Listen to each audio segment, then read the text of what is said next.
Now, to one of our most common garden creatures. There is a disease threatening the UK's blackbirds, though, particularly in the areas of southern England where this virus is spreading more quickly. The Usutu virus was first detected 5 years ago and is spread by mosquitoes, which have been thriving in our longer summers and hotter temperatures. Our environment correspondent Helen Briggs has this report. Blackbirds are a familiar sight at this time of year, building nests and feeding chicks. But there are fears they're succumbing to a deadly virus called Usutu, spread by mosquito bites. The mosquito you can see on the screen is actually a native UK mosquito. The virus has moved into the country and our mosquitoes in the UK can transmit that to birds, and blackbirds specifically are quite susceptible to the virus. And we found since the virus has been here, since 2020, we found a decline of blackbirds of approximately 40% in Greater London. Usutu virus has now spread out from London at least as far west as Dorset and as far north as Cambridgeshire. At the Animal and Plant Health Agency in Surrey, scientists are monitoring its spread amid concerns mosquito-borne diseases could become more common under climate change. We were given rare access to the insectary, where mosquitoes are being bred for experiments. Mosquito-borne viruses aren't typically thought of as being a problem for the UK, but when this virus first jumped into the UK in 2020, it was a big milestone. Since then, we've seen that the virus has spread further, and it gives an indication that in the future we might get other viruses that are transmitted by mosquitoes emerging in the UK. Studying mosquitoes like these is one big part of the puzzle, but scientists also need more data on how blackbirds are faring as the virus spreads. I love everything about blackbirds. I mean, their song is absolutely gorgeous. For me, I think it's probably my very, very favourite bird song. And here in Sussex, Lucy Love is one of a network of volunteers counting blackbirds in her garden to help untangle how the virus might be impacting on the birds. Blackbirds are a really important part of our English countryside. They're beautiful birds, very smart birds, intelligent, and they're friendly, and they have the most beautiful song with a lovely melodic tone to it, and we cannot lose them. They're a vital part of our ecosystem.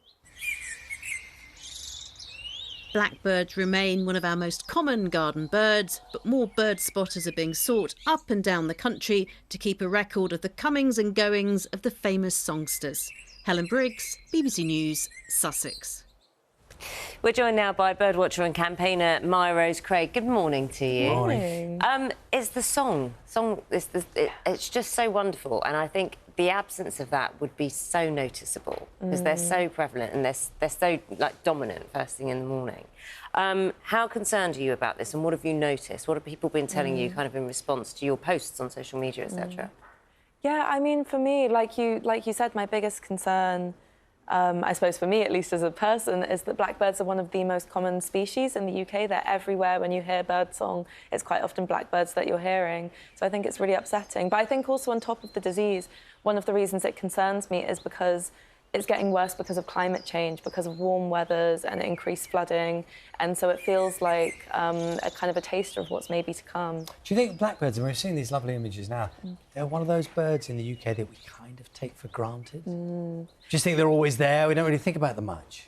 Yeah, I think so many people come to me and they say birds in the UK are boring, and I'm like, that's not true, you need to look again. I'm personally a big defender of kind of the small brown ones, the sparrows and the dunnocks. I think they're really beautiful. Yeah, I suppose it's all in the detail, isn't it? Once you start looking at what they do and how they behave, that's where the fascination lies. Yeah, absolutely. I think our garden species are so special, which is why I find it so worrying, the speed of decline that we're experiencing at the moment. Our wildlife is really, really struggling in the UK in a way that I don't think a lot of people realise. In terms of blackbirds, I mean, this is particularly happening down in the south. It appears to be spreading across southeast England.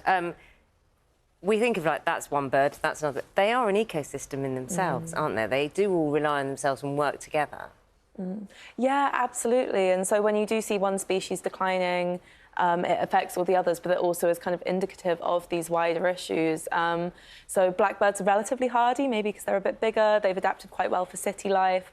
But then you have other species that comparatively are really struggling. Starlings, for example, are down 80% since the 60s. They're kind of something that my parents think of as very common, and for me as a kid it was very exciting to see one. And so the fact that blackbirds are struggling, especially because of this disease, I think just kind of shows these wider patterns. I think you're kind of an example, aren't you, of someone who's, I mean, bird life benefits from people being interested in caring more, but it's mutually beneficial, isn't it? Because you've benefited personally a lot from just having engagement with wildlife, in this case birds. Yeah, absolutely. I actually do a lot of campaigning to do with the benefit on us and our mental health in terms of nature. And I think a lot of the time when we're talking about species decline, it feels very separate, when it's like, actually, imagine a city without bird song. Imagine not being able to look outside and there's no trees or birds or anything. It has a really terrible knock-on impact on people as well. Yeah, I agree. Did you hear anything on the way in this morning? I did, actually, considering it's kind of, I heard very built up around yeah, here, it's very concrete, and I heard the seagulls, which are still birds. I think it makes a difference. You can't have too many favourites. You can't be mean to the seagulls. Thank you, Mya-Rose Craig, birdwatcher and campaigner, aka Bird Girl. Thank you very much. Time now to get the news, travel and the weather where you are.